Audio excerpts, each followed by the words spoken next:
Another tips going to Bacoor, Cavite from NAIA Terminal 2. But before that, ipapakita ko na sa inyo itong aking video na na-stuck sa phone ko going to Bohol. Yes, 1 week na lang paalis na ako ng Pilipinas pero kailangan ko pa ding umuwi ng Bohol dahil kailangan kong kumuha ng driver license bago umalis ng Pilipinas kasi yung SP ko is ma-expired na. Why sa Bohol? Prefer ako sa Bohol. Bakit ba? Char. So anyway, andito na nga tayo sa boarding gate at naghihintay na tayo ng aking flight. Gabi to.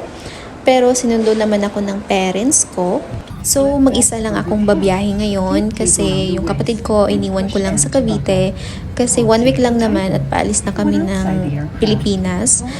And umuwi na din naman siya nung eleksyon at ako hindi ako nakauwi noon kasi dalawa sila na namasahian ko at around 10k ata yun. One way lang, 10k sa kanilang dalawa. Well anyway, as long as makasama mo yung pamilya mo, makita mo sila, walang halagang pera na makakatumbas nun. O, diba?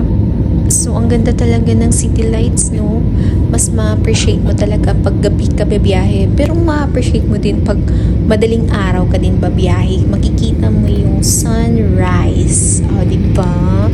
But anyway, let's back to the main topic for this video. Ang tipid tips ko sa inyo from NAIA Terminal 2 going to Bacoor, Cavite. So, ayan na nga, nakabalik na tayo ng Maynila. So, from airport, napakasimple lang. Lalabas ka, pagkuha mo ng bag, lalabas ka, at maglalakad ka lang doon sa may dulo. Di ba may number yan? Doon ka sa number 1. Mangita taog. Okay. Kanang bus. At huwag kayong mag-alala kasi marami talagang dadaan dito na bus at saka jeep. So yung pamasahe lang is around, nag-range lang siya sa 12 or 13 pesos. So di ba napakamura compared sa mag-grab ka? Mas mahal, mas tipid to.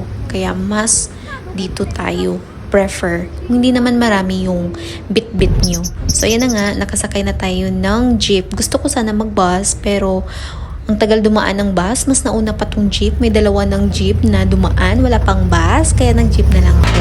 Pareho lang naman siya.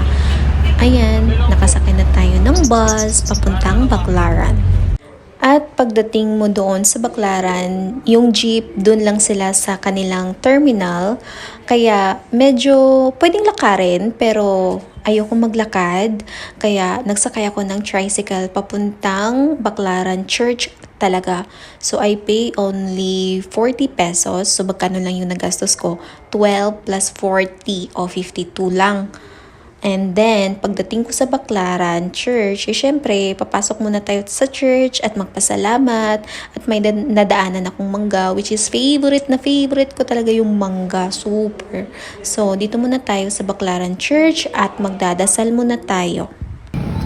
At tingnan nyo, sobrang daming tao. Napaka-traffic talaga sa Maynila, no? Kaya ayoko talaga ng Maynila. Mas prefer ko pa talaga yung probinsya kahit tahimik. So, ayan na, lalakarin natin ito from church. Tatawid tayo dito, papunta doon sa kabila para sumakay ng jeep o bus papuntang Bacoor, Cavite. So, ayun na nga, nakasakay na tayo ng jeep. So, ang bayad ko lang dito is 30 pesos. Magkano na yun? 52 plus 30, 82.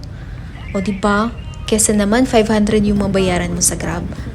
So, pagdating ko ng Bacoor, Cavite, dito ako bumaba sa Niyog 1. So, sa may Jollibee, gilid ng Jollibee, may sakayang tricycle papasok ng village. So, magbabayad lang ako ng 40 pesos. So, magkano lang nabayaran ko, diba? So, mura-mura, less than 500 pesos compared kung magagrab ka, magbabayad ka pa ng 2 toll fee. Eto, wala. Nakasave ka pa. Kaya, prefer ko talagang mag-commute. So that's all for today's video and see you on my next Tipid Tips videos. Bye!